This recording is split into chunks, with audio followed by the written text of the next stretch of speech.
Christmas time is one of my favorite times of the year. I think I can speak for many of us when I say there's something special about all the twinkling lights and the sparkle that you can add with a few decorations to your home. There's nothing like the cozy and warm feelings that Christmas time can bring, and all the wonderful memories from past Christmases with family and friends. One of the iconic images is, of course, your Christmas tree right in your own home. I hope you all put one up, but all too often I hear so many people say how it's too much work and not worth the effort. I hope this year I can inspire you and show you that it is always worth a little extra effort to have a beautiful Christmas tree. And with just a few tips and tricks, it is possible to have a magazine-worthy tree in your own home. Many times I love the idea of putting up a real tree, but the practicality of it just doesn't always make sense. They're a lot of work and you have to be worried about how dry they are and to make sure that you're continually watering them. To make it a little bit easier, I love to use a good artificial tree. And there are many different kinds out there, but a good quality one can be a little bit harder to find. I always look for one that has really tightly wound branches that doesn't have any of the wire showing. It has little nylon threads that cover up any of those wires and it makes it look real all the way through. I also always want one that's hinged and that you don't have to put in piece by piece. I think we all have nightmares of those. These are a lot more of an ease to put up. And one of the final things I look for, and this is going to sound so odd to many of you, but is a non-pre-lit one. I know pre-lit seems so easy, but often some of the lights go out after just a couple years of use, and then you're stuck either cutting all the lights off and redoing them, or getting a new tree altogether. I also always put my tree in a different type of base. I don't just use the stand that came with it, but love to elevate it and give it more of a presence in a room with using an urn from outdoors or any other type of vessel you may have. This gives a lot more unique touch to your tree and gives it a little bit of your own personality. When you're setting up your artificial tree, a lot of times in packaging, they get all wound up and really tightly bound. It's important to loosen up the branches, and since they're with wire, bend them out and fluff out the branches. This is really going to give your tree a fuller look and a more real look. You want to just bend them out slightly and make sure that they're well aired. It's always a good idea to step back and look at the overall shape of your tree.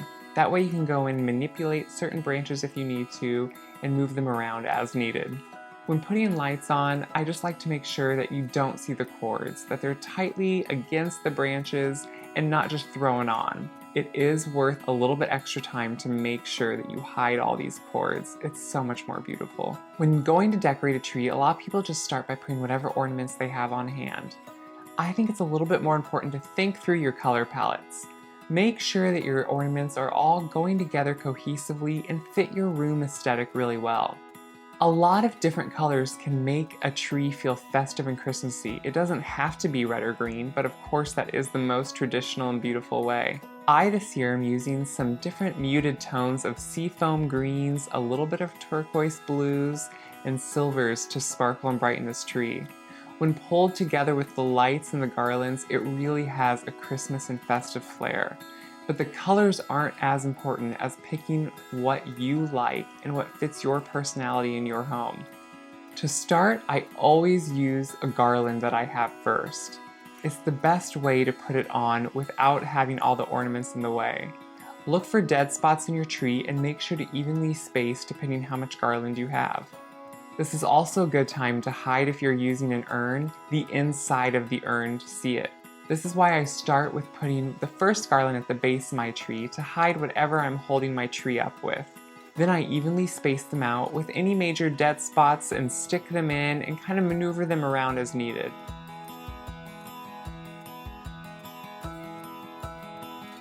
Once your garland is on and evenly spaced, you may have to adjust it just to make sure that the overall shape of the tree still works, but this can also be done at later points. Once I'm done with the garland, I always start with my largest ornaments first. You can look for any major dead spots in the tree, or if you need to stick them farther in the tree, it's best to work with those areas beforehand.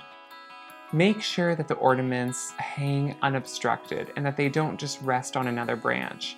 It sounds odd, but this will really please your eye a lot more if they can just dangle freely. And if they need a good sturdy branch, you can always, with an artificial tree, bend it up slightly so it holds the heavier ones really well. Next, working in succession with my largest ornaments to my smallest, I just work with all the ornaments I have. I make sure to only work with one type or pattern or set of ornaments at a time. This way you know you're evenly spacing them throughout the tree as opposed to jumping back and forth and maybe getting some too close together.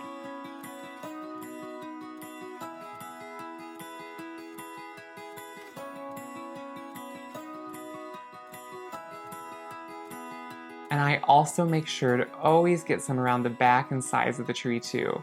That way, no matter where people are sitting or standing in the room during parties or gatherings, they can see some beautiful ornaments and sparkle all around the tree. I leave the extras or the extra special ornaments for last. These could be ones that you don't have as many of or that just have a lot more character and texture to them. For me, this is my large and small reindeer. They have a lot more presence on the tree and I want to make sure to put them in prominent spots. It's best to find and see these spots when you've put on all your other ornaments. You can step back and see where you'll really catch your eye on these special ornaments. To finish it off, I place any smaller icicles or little ornaments around the outside or perimeter of all the branches.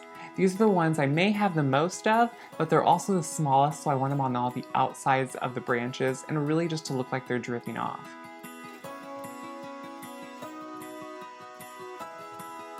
Once I'm done, I always place the star or whatever I'm putting on top of the tree and finish it off.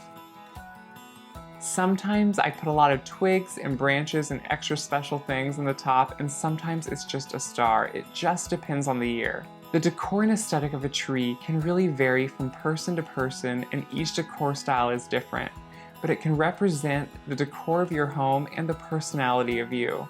Pick colors, sparkle, and ornaments that appeal to you and that really speak to you and the festive attitude that you want to give. Anything can be festive and beautiful as long as you give it the right touches and the right sparkle. I hope this inspires you to take a little bit extra time for your tree, or if you're like me, for your extra trees. I do put up more than one because I love the Christmas season. I hope you're inspired to do the same and enjoy this beautiful Christmas season.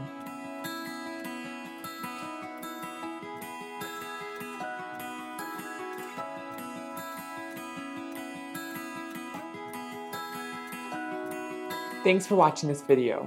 To watch more Christmas videos, click over here and click below to subscribe. Please leave comments and questions below on all the videos as I love reading how you guys use my recipes and ideas for inspiration around your own home.